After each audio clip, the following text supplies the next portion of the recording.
Assalamualaikum warahmatullahi wabarakatuh. Perkenalkan, nama saya Muhammad Farul Rahman. Pada kesempatan ini, saya akan mempresentasikan rangkuman materi dari mata kuliah Data Science yang telah kami pelajari dari sesi ke-7 hingga sesi ke-15. Materi akan saya sampaikan secara ringkas dan terstruktur dari visualisasi data sampai ke big data. Baik, langsung saja kita mulai dari sesi ke-7. Pada sesi ini kita akan membahas tentang visualisasi data, yaitu bagaimana kita menyajikan informasi dari data dalam bentuk gambar atau grafik. Kenapa ini penting? Karena manusia secara alami lebih cepat dan lebih mudah memahami informasi visual dibandingkan teks biasa. Menurut Alberto Cairo, penulis buku How Cars Fly, sebanyak 90% informasi yang diterima otak kita adalah visual.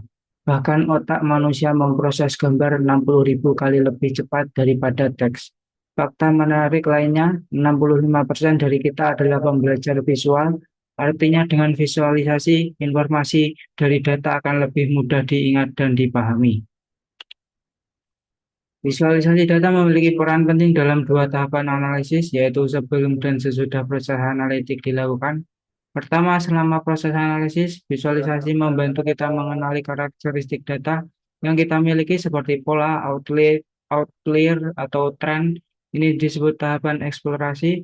Visualisasi juga membantu kita memperdalam analisis dengan menggali hal-hal yang mungkin tersembunyi dan bahkan memunculkan ide-ide baru dari data yang sama. Kedua, setelah analisis selesai, visualisasi digunakan untuk meringkas hasil dari data besar menjadi bentuk yang lebih sederhana dan mudah dipahami. Ini sangat penting ketika kita ingin menyampaikan hasil analisis kepada orang lain, misalnya manajer, klien, atau publik dengan visualisasi. Mereka bisa lebih cepat mengambil keputusan karena informasi disampaikan dengan cara yang langsung dan jelas. Selanjutnya, mari kita lihat beberapa jenis visualisasi data berdasarkan tujuan dan bentuknya. Untuk menunjukkan perbandingan atau besaran, kita bisa menggunakan bar chart atau diagram batang.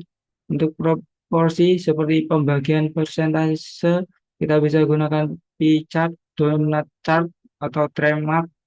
Kalau kita ingin menampilkan sebaran data, bisa menggunakan histogram, box plot, atau violin plot. Untuk melihat hubungan antara variabel, kita sering gunakan scatter plot atau bubble chart. Sementara untuk data waktu, kita bisa memanfaatkan line chart atau time series plot untuk menampilkan tren. Ada juga visualisasi geospasial seperti plot map dan visualisasi jaringan seperti network diagram. Tak kalah menarik, ada juga word cloud dan infografik yang digunakan untuk presentasi publik atau media. Agar visualisasi kita efektif, kita perlu memperhatikan unsur-unsur visual yang membentuk grafik. Yang pertama adalah posisi letak sebuah titik atau batang dalam grafis bisa menunjukkan nilai datanya, misalnya semakin ke kanan atau ke atas, biasanya semakin besar nilainya. Kedua adalah simbol atau bentuk. Ini digunakan untuk membedakan kategori seperti simbol berbeda untuk pria dan wanita dalam scatter plot. Lalu ada garis yang membantu menunjukkan hubungan atau tren antar data, seperti garis naik dalam grafik tren penjualan. Ukuran juga penting, semakin besar ukuran elemen seperti lingkaran atau batang, biasanya berarti nilainya yang lebih besar. Dan yang terakhir adalah warna. Warna bisa menunjukkan perbedaan kategori atau digunakan dengan gradasi untuk menunjukkan intensitas data. Dengan memahami dan memanfaatkan unsur-unsur ini, kita bisa membuat visualisasi data yang bukan hanya menarik, tetapi juga komunikatif dan informatif.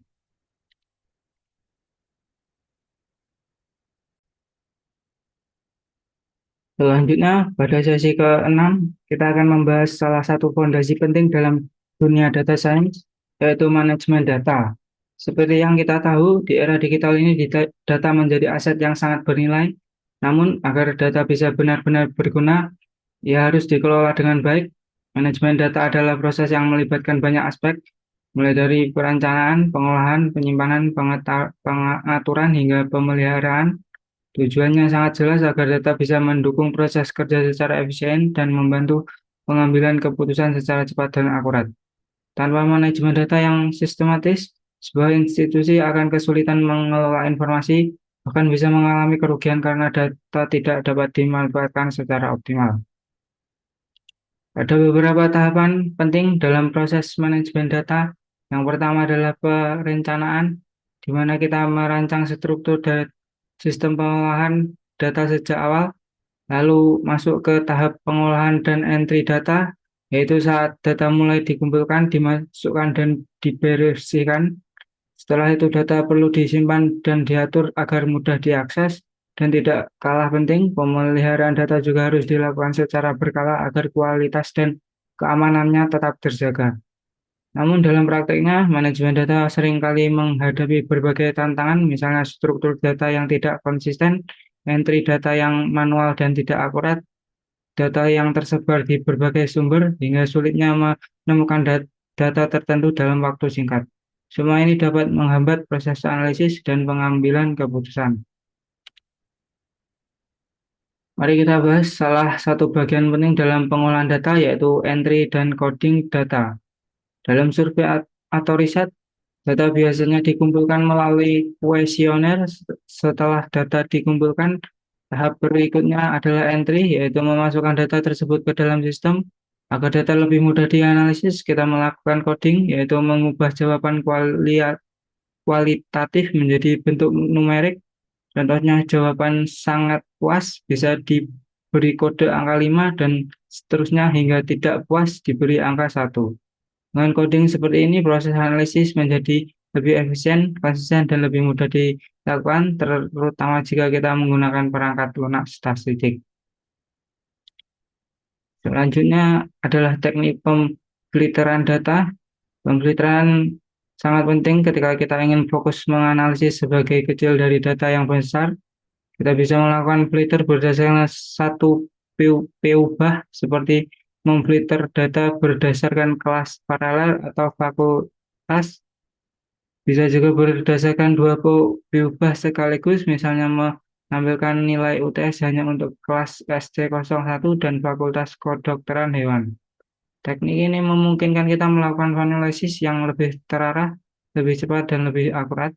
Contoh lainnya adalah ketika kita ingin tahu siapa saja yang tidak ikut UTS. Dengan filter ini, kolom nilai UTS, kita bisa langsung menemukan sel dengan nilai kosong. Dengan pemfilteran, kita dapat menyiapkan data untuk analisis selanjutan, misalnya membuat visualisasi seperti box plot atau histogram yang hanya mencakup kelompok tertentu.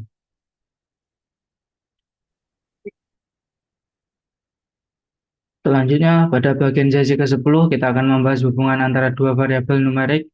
Salah satu cara paling efektif untuk melihat hubungan ini adalah dengan menggunakan diagram pencar atau yang biasa disebut scatter plot. Scatter plot menampilkan titik-titik yang masing-masing mewakili pasangan data dari dua variabel. Misalnya dalam sebuah perusahaan, kita ingin melihat apakah pengeluaran untuk iklan berkaitan dengan pendapatan dari penjualan. Jika titik-titik tersebut membentuk pola naik, maka kita bisa mengatakan bahwa ada hubungan positif antara keduanya. Untuk mengukur seberapa kuat dan ke mana arah hubungan ini, kita menggunakan koefisien korelasi Pearson yang disimbolkan dengan huruf R. Nilainya berkisar antara -1 hingga +1.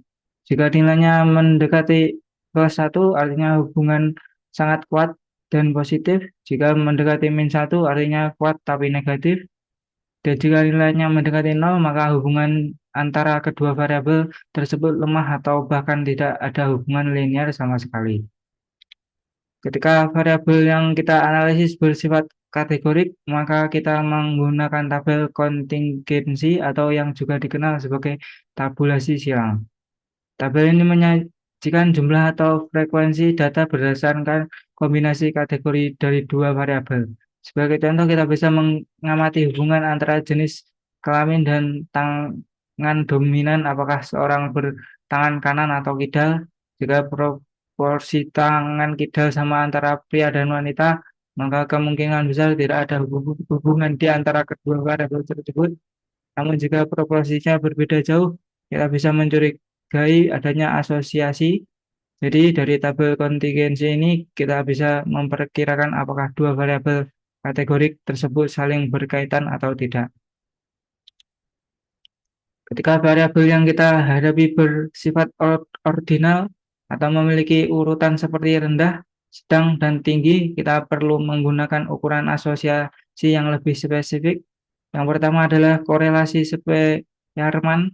Metode ini menghitung kekuatan dan arah hubungan berdasarkan peringkat, bukan nilai asli. Jika peringkat dua variabel naik bersama-sama, maka nilainya mendekati plus 1. Yang kedua adalah ukuran gamma yang dikembangkan oleh Goodman dan Kruskal. Gamma menghitung berapa banyak pasangan data yang sejalan dan berlawanan arah. Jika lebih banyak pasangan yang sejalan, maka gamma bernilai positif. Sebaliknya, jika lebih banyak yang berlawanan, gamma akan bernilai negatif. Ukuran-ukuran ini membantu kita menilai sejauh mana dua variabel ordinal saling berhubungan secara statistik. Dalam prakteknya, analisis asosiasi sangat bermanfaat untuk menjawab berbagai pertanyaan nyata dalam kehidupan. Misalnya, apakah pria dan wanita memiliki proporsi tangan kidal yang berbeda? Apakah orang dengan penghasilan tinggi cenderung merasa lebih bahagia? Apakah latar belakang pendidikan mempengaruhi jenis investasi yang dipilih? Untuk menjawab semua itu, kita bisa menyusun tabel kontingensi, menghitung nilai yang diharapkan jika tidak ada hubungan, lalu membandingkannya dengan data asli. Jika selisihnya besar, itu bisa menjadi indikasi adanya hubungan atau asosiasi. Analisis ini dapat dilakukan dengan visualisasi seperti diagram batang, box plot, atau scatter plot tergantung jenis data yang digunakan. Selanjutnya kita mulai dari sesi ke-12. Kita mulai sesi ini dengan memahami konsep dasar dari analisis regenerasi. Regenerasi merupakan metode statistik yang digunakan untuk dua hal utama. Pertama, untuk memprediksi nilai suatu variabel berdasarkan variabel lainnya. Dan kedua, untuk menjelaskan pengaruh dari satu atau lebih variabel bebas terhadap variabel yang ingin kita amati. Dalam model ini kita membedakan dua jenis variabel. Yang pertama adalah variabel terikat atau variabel akibat, biasanya kita simbolkan sebagai Y. Dan yang kedua adalah variabel bebas atau variabel penyebab yang biasanya disimbolkan sebagai X. Sebagai contoh, jika kita ingin mengetahui apakah ukuran rumus berpengaruh terhadap harga rumah, maka ukuran rumah adalah X dan harga rumah adalah Y. Salah satu bentuk regresi yang paling dasar adalah regresi linear sederhana. Model ini digunakan ketika hanya ada satu variabel bebas dan satu variabel terikat. Bentuk umum persamaannya adalah sebagai berikut. Di sini beta 0 disebut intercept, yaitu nilai awal Y saat X bernilai 0. Kemudian beta 1 adalah slope yang menunjukkan berapa besar perubahan pada Y ketika X meningkatkan satu satuan. Dan terakhir, epsilon adalah error atau komponen acak yang menjelaskan selisih antara prediksi dan data aktual. Dalam prakteknya, kita menggunakan data sampel untuk membuat estimasi model.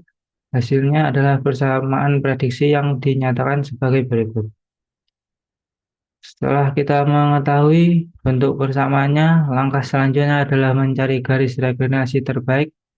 Caranya adalah dengan meminimalkan total kesalahan prediksi menggunakan metode yang disebut least square. Rumus dasar yang digunakan adalah sebagai berikut.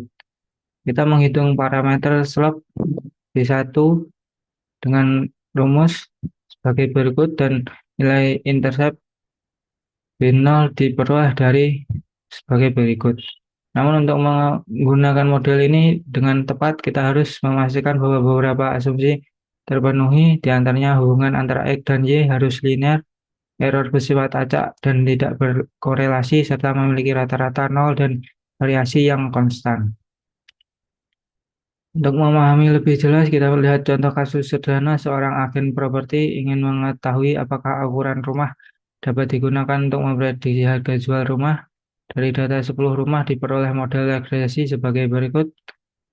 Artinya intercept 98.248 mewakili harga awal rumah tanpa mempertimbangkan ukurannya.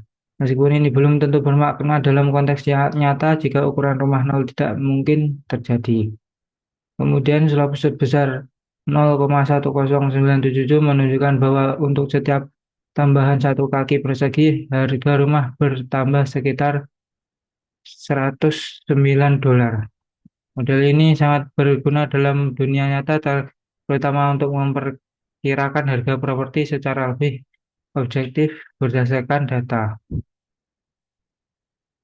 Selanjutnya pada sesi ke-13, pada sesi kali ini kita akan membahas salah satu metode penting dalam data science, yaitu klasifikasi. Klasifikasi adalah proses membangun model prediktif yang dapat membedakan objek ke dalam beberapa kelas.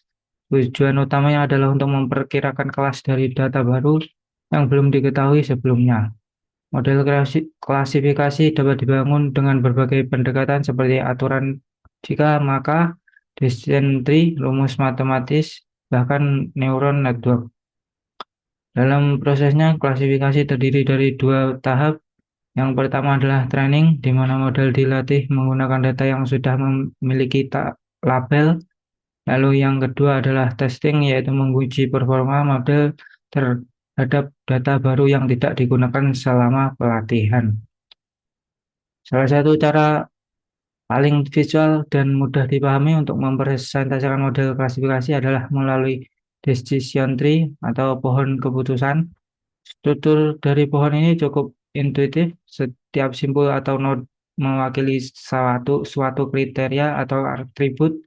Setiap cabang menunjukkan nilai dari atribut tersebut dan setiap daun adalah hasil klasifikasi, yaitu kelas prediksi.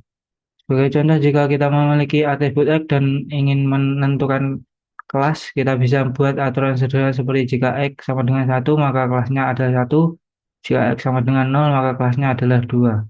Dengan menambahkan atribut lain seperti Y, maka pohon bisa berkembang menjadi lebih kompleks. Meskipun lebih rumit, model akan menjadi lebih akurat dalam melakukan klasifikasi. Untuk membangun decision tree yang baik, kita perlu mengukur seberapa bersih atau murni data dalam tiap node. Inilah yang disebut dengan entropi. Entropi digunakan dalam algoritma ID3 yang memilih atribut terbaik sebagai akar pohon berdasarkan nilai entropinya. Rumus entropinya adalah sebagai berikut. Semakin kecil nilai entropi, maka semakin baik atribut tersebut untuk memisahkan data ke dalam kelas yang berbeda. Langkah-langkahnya adalah hitung entropi untuk setiap atribut. Pilih atribut dengan entropi terkecil sebagai node awal atau akar pohon. Proses ini membantu kita menghasilkan pohon yang lebih efisien dan akurat dalam klasifikasi. Sebagai contoh penerapan nyata, mari kita lihat studi kasus klasifikasi hipertensi. Dalam kasus ini kita memiliki 3 atribut, 1 usia, 2 berat badan, 3 jenis kelamin. Langkah pertama adalah menghitung entropi dari masing-masing atribut. Dari perhitungan, ternyata berat badan memiliki entropi terkecil sehingga dipilih sebagai akar pohon. Setelah pohon dibuat, kita dapat menuliskannya ke dalam bentuk aturan logika, seperti jika berat pink maka tidak hipertensi, jika berat sama dengan overweight dan kelamin sama dengan wanita maka hipertensi, jika berat sama dengan overweight, kelamin sama dengan pria dan usia sama dengan muda maka hipertensi, jika berat sama dengan overweight, kelamin sama dengan pria dan usia sama dengan tua maka tidak hipertensi. Hasil klasifikasi dari model ini cukup baik dengan tingkat kesalahan hanya 12,5% atau hanya 1 dari 8 data yang salah diklasifikasi. Selanjutnya pada sesi ke-14, pada sesi kali ini kita akan mempelajari clustering, yaitu proses pengelompokan data ke dalam beberapa grup atau cluster berdasarkan kemiripan tertentu. Membedakan clustering dari klasifikasi adalah prosesnya yang bersifat unsupervised, artinya kita tidak memiliki label kelas untuk data yang dianalis.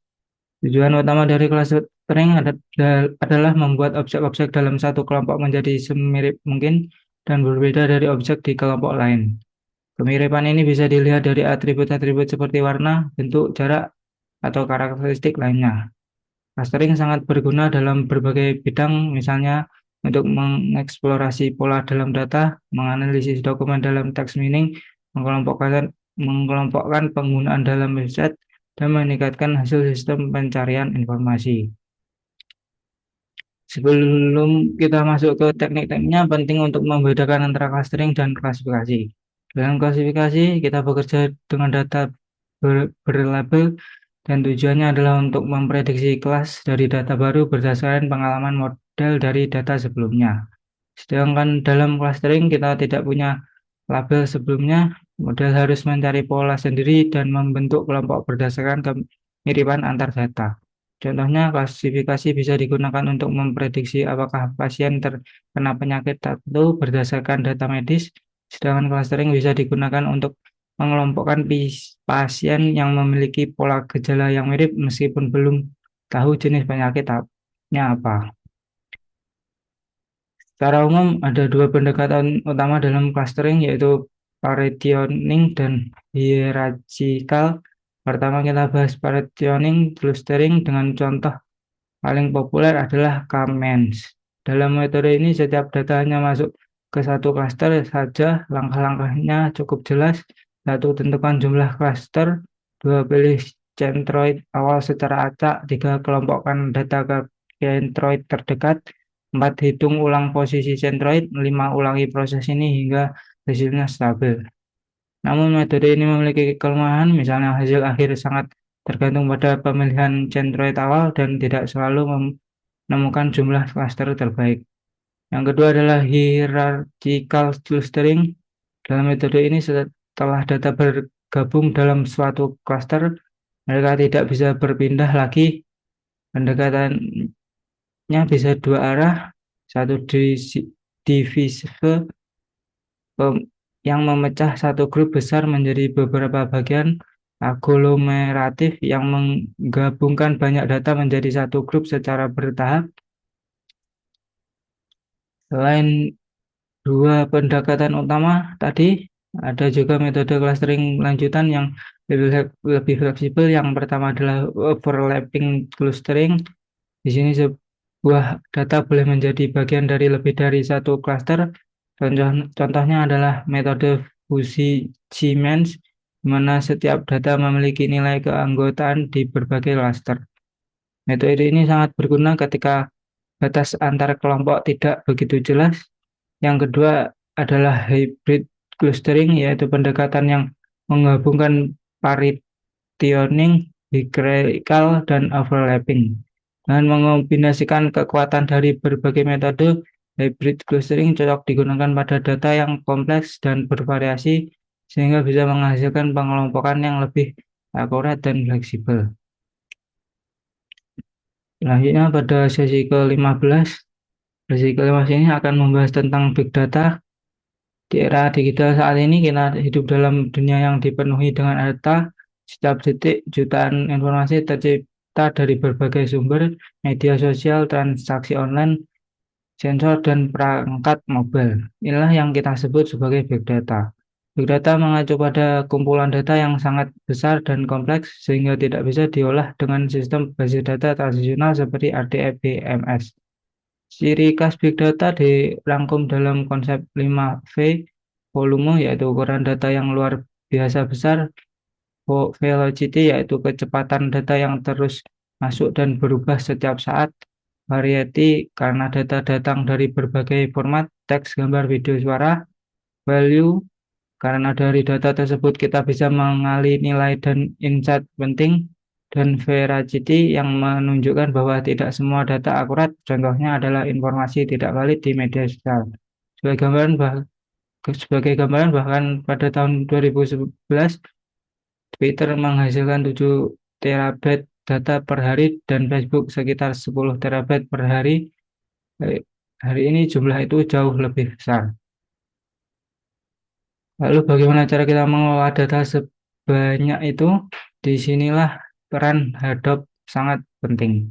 Hadoop adalah framework open source yang mampu menyimpan dan memproses big data secara paralel menggunakan banyak komputer dalam satu jaringan. Dengan Hadoop, Kita bisa melakukan pemrosesan data skala besar untuk kebutuhan analisis seperti prediksi tren, klasifikasi data pelanggan, atau membuat sistem rekomendasi. Hadoop dikembangkan oleh Apache Foundation sejak tahun 2007 dan ditulis dalam bahasa Java karena sifatnya yang fleksibel dan scalable.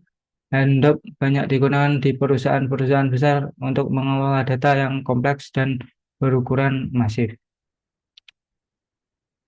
Sekarang kita masuk ke konsep yang tak kalah penting yaitu data mining. Data mining adalah proses menemukan pola tersembunyi dalam kumpulan data besar dengan tujuan untuk mendapatkan pengetahuan yang berguna.